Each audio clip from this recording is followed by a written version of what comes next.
What's up, everybody? Rabbit Hedgehog here, and we are now on the V7 Rough. I'll get some pictures around it. I don't have all my camera gear today. We were kind of a light load today because we're going to the auto show to show these beautiful motorcycles off. He gets to ride the Griso. He'll have his video up hopefully as well. Might have to be a voiceover because we have 50-mile-an-hour winds, so I don't even know if this is going to work.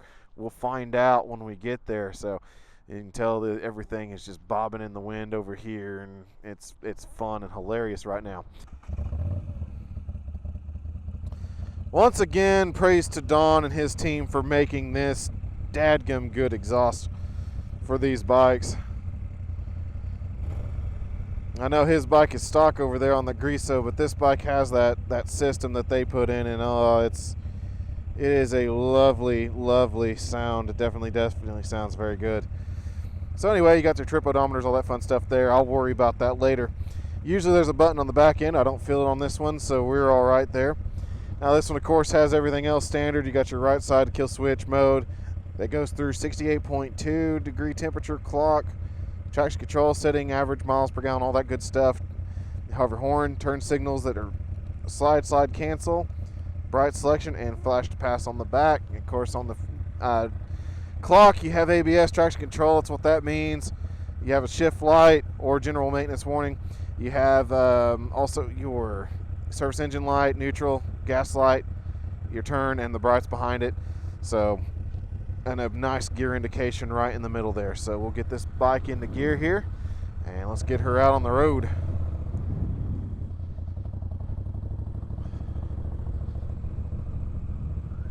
And like I said, Don does all the work in shop, and he builds suspension components and exhaust components and everything. I mean, this thing sounds ridiculously amazing.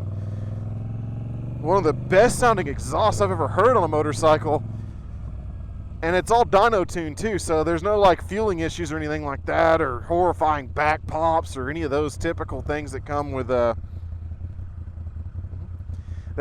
it. So that's the great part about it. Alrighty. So the V7 is just a 750 V-twin.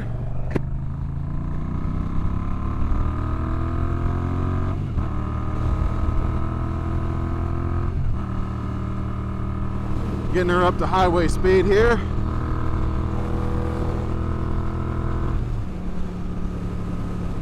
Enters the highway really easily and well. Now, like I said, today we actually have some amazing Oklahoma wind to go along with our amazing Oklahoma roads. Two things we're known for: crap roads and wind that goes with it. So we got wind gusts right now up to 45, 55 miles an hour, in some cases sustained 30 some miles an hour. You can see I have to ride slightly to the left here to keep the bike going straight. But other than that, I mean, this bike is actually handling this very well. It's not getting pushed side to side as long as you got her pointed into the wind just fine. She's holding on to it just great. So I don't have any worries about that whatsoever, especially going down the highway. A lot of people give these smaller bikes crap for highway handling, but this bike does just fine. It's holding this speed great. I can't tell you anything on the tachometer because it doesn't have one.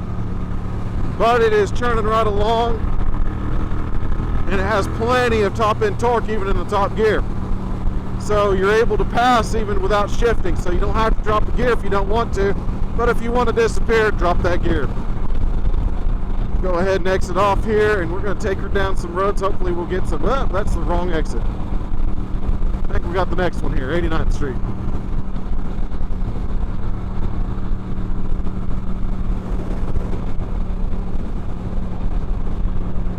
Anyway,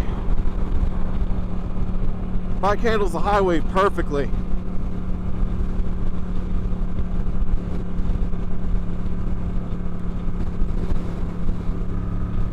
And it handles these bumps really well too. There's quite a bit of bumps in this particular road. And this one has the stock Moto Guzzi suspension. The V9 Roamer or Bobber I did the other day, that one had a Moto Guzzi, or the Motorcycle Works design and built piggybacks.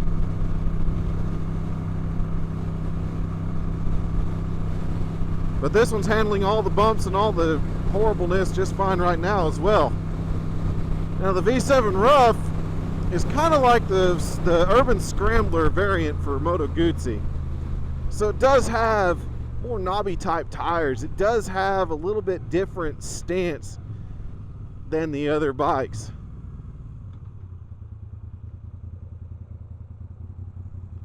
But because of that additional suspension travel and all the fun stuff it does, sorry, it's very, very slick through there. Everything's all good. Let's see here.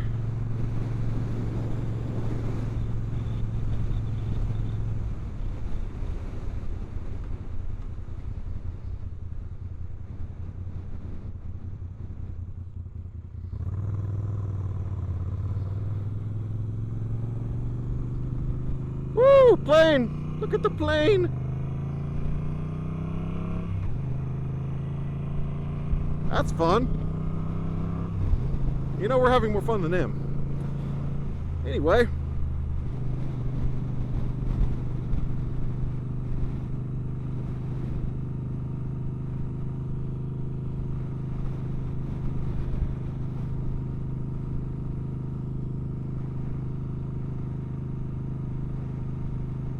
This bike at city street speeds, I mean, it just likes to hum along. You can put it in 4th gear, 45 miles an hour, you just rip it, plenty of torque to pull away.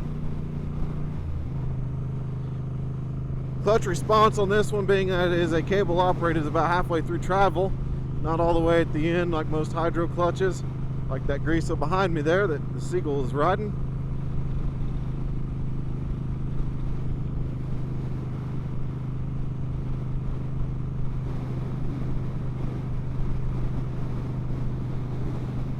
But yeah, this is just handling perfectly.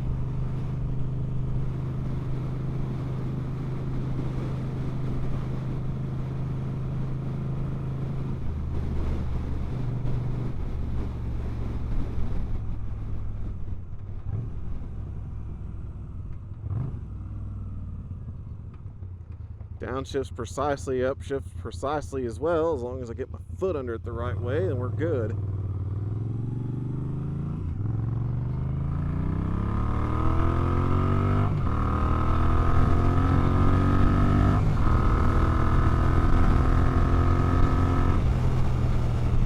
For 750, she pulls really good too.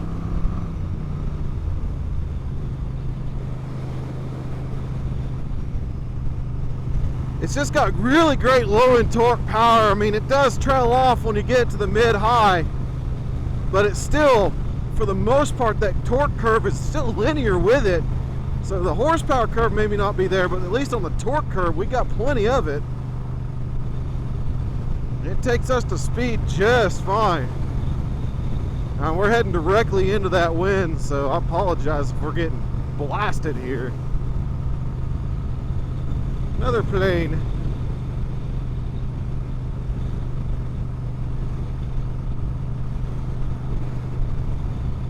Gotta love riding around the airport. Makes for interesting viewing.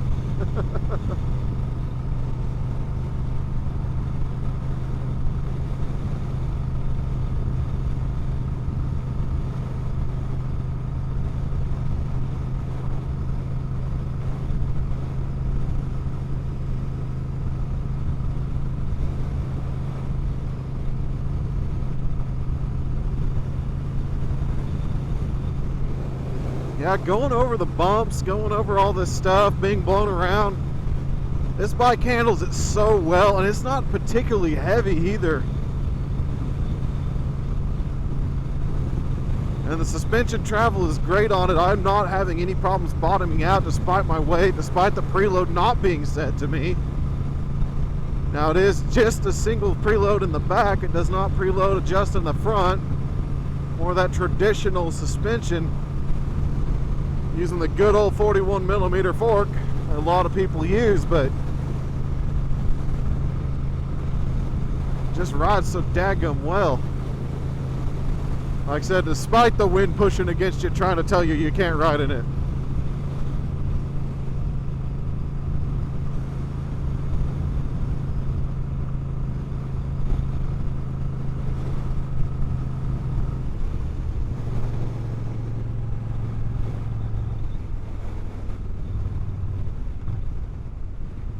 just letting the engine braking take me down. And you can see this thing walk it to a, look at this. Such good compression braking, you're going to come all the way down to a crawl and stop.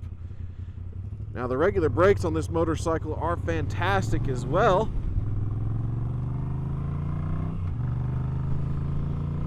I have no complaints about them either.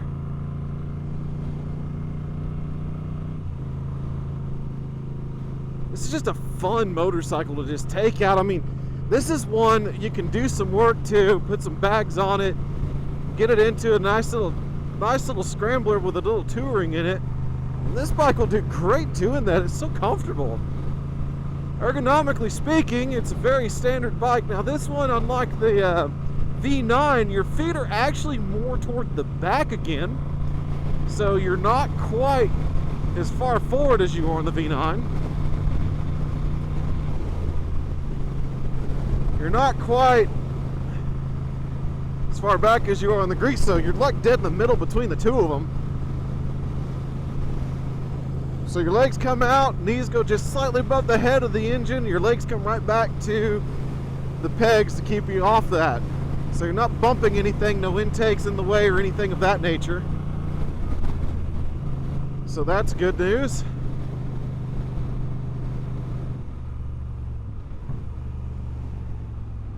And go ahead and grab a handful of that brake there.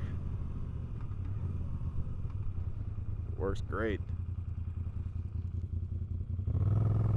And then finishing off with the arms. Arms come straight down and straight out. And you sit pretty much straight up, so get ready for wind. But to be honest, the more you ride in wind, even if it's heavy, your muscles get so used to it that you're fine. You don't even remember it's there sometimes until the bike moves slightly like it's doing, because we got the wind coming from the side here. And it's causing this bike to kind of need to lean into it, as you can see again. Now that was a pretty good bump, as you heard through my voice, but still, I didn't get bucked off the saddle. It kept very calm and compliant. Very good chassis on this machine here. I can't talk.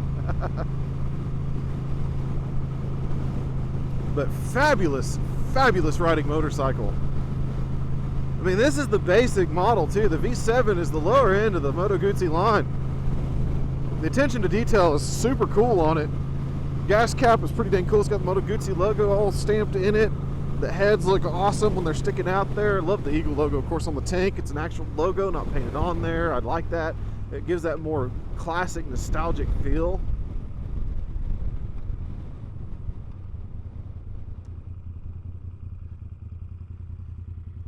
Just definitely one of the greatest riding machines for like around town or short range canyon carving, because you don't have the biggest fuel tank in the world, but you can definitely, if you don't mind stopping for fuel a few times, you can definitely take this thing for a run and have fun with it. Now definitely take this bike out for one of those long range day rides. You're not going to be disappointed in it. No worries. So when it comes to the V7 and the V9, I like them both quite a bit. I think the V7 has a little bit more character to it. This little 750, it's kind of like the CB 750 versus the CB 1100, of the 80s and now. The 750 has so much more character because it spins up, it makes more noise, and just has that little plucky nature to it where it's like it's punching over its weight, but it definitely tries for it. It's that boxer that just doesn't want to go down. That's how the 750 feels. It's got that old school feel, but it doesn't feel so far behind. I mean, it has great acceleration for 750, good sound, great balance. I mean, this is a very finely balanced motorcycle. That's what I like about it. It's just a bike that you kind of like the V9 yesterday. Just kind of sit down and enjoy your ride. With no complaints. You just sit there and you ride and you ride and ride and ride. You don't have any words to say because you're just kind of one with the surroundings and the machine and the way it is. Also helps to have this amazing soundtrack to ride around with. You don't need a stereo or anything. You just kind of enjoy the music from the pipes.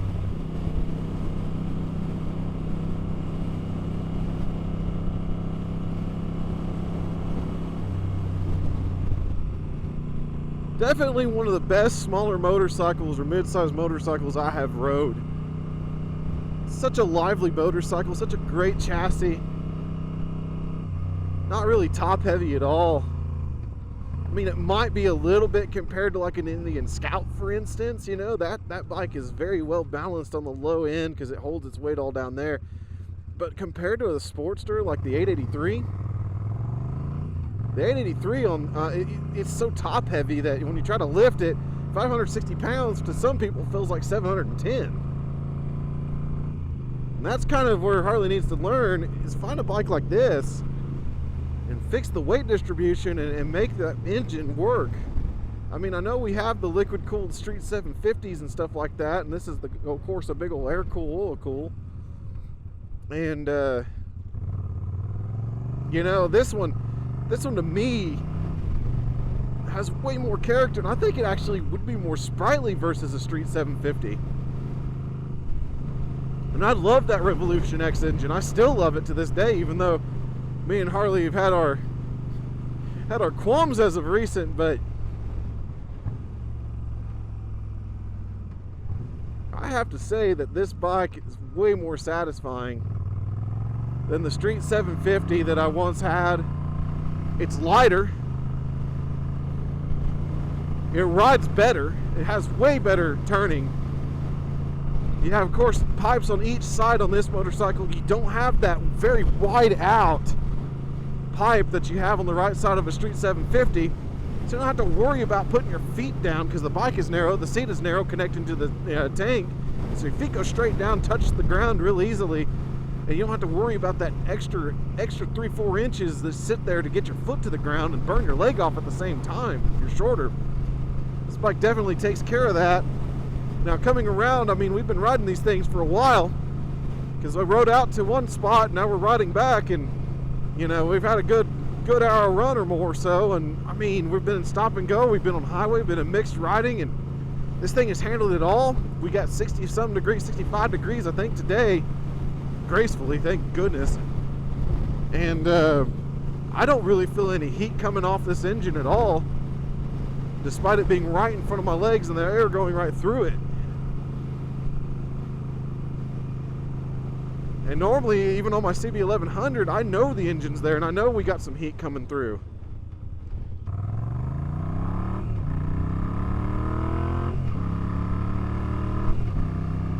Anyway, great brake check there. But when it comes to this bike, I mean, this bike is handling everything we're throwing at it. We're throwing city riding at it. We're throwing highway riding at it. We're throwing everything at it we can. We're throwing the 50 freaking mile-an-hour winds at it, 65-degree weather. I mean, we are having a blast on these motorcycles. I mean, look at this wind here. How ridiculous, right? And this bike, like I said, I don't feel any heat coming off of it. We've been running her for over an hour. Getting some good ride time, some good saddle time. I don't feel strained. I don't feel hurt. I don't feel like my legs cramping up. I feel like this motorcycle is definitely handling this situation way better than even my Street 750 or my Night Rod or some of those bikes did. I mean, for goodness sake, that freaking Night Rod would dump heat on your leg in a hurry, and you could blast the people next to you and make them really mad at you, cooking them in their skin because it got so hot. But this bike here, like I said, air, oil, and running great. Everything. I mean, I'm just so comfortable. This bike is just so much freaking fun. And that's the whole thing. This is a sub $10,000 bike, and it's going to put a big smile on your face as you're riding it around. And like I said, take it everywhere. Have a good time with it. Bounce off of those huge holes like I just did. Not even be bounced off the saddle. Just keep going. It's a great overall machine. Now, this is one of the best balanced motorcycles. This replaces the FC07 as my favorite balance of motorcycle. I just love the way it is, because the FC07 is an appliance compared to this, because it doesn't really have the soul. Is it a great riding motorcycle? Yes. Is it a fantastic running machine? Is it a great performer? Yes, yes, yes, yes. We all know the FZ07 or MT07, however you want to call it nowadays. We all know it, love it, rode it. We know what it can do, but this bike here, don't let it get by you. Don't let it go away. Just, I mean, a lot of people don't know Moto Guzzi, but I'm telling you, if you're looking to get into some basic riding and a nice basic bare bones motorcycle that's old school and feels old school but rides with the modern comfort that you come to expect and love, this is the bike. This is seriously an entry level bike in price, entry level bike in every shape of the way, but it's so well done. Such a good riding machine. I'm impressed. I'm very impressed with this thing. And that's all I can say. I mean, I have no complaints about it. Ergonomics are super good. The mirrors are super good. Transmission shifting like it's supposed to. It's doing everything good to great. I mean, that's how it's supposed to be. I mean, I really wish that we would have had a Guzzi dealership in the early days of me riding, so I would have been able to have this option to take a look at it. Sing, my friend. Really wish I would have had this option when I first started riding, because this is a fantastic motorcycle for everybody. So if you're an experienced rider such as I am, you're going to love it too. It has so much to offer for you because it's so much more bare bones. And like I said, it does have traction control. It is defeatable. I just don't have the instruction manual with me because this is the first time I've been on this one. I was able to turn it off the V9 because it had a button that was dedicated right there in front of my face, so that was helpful.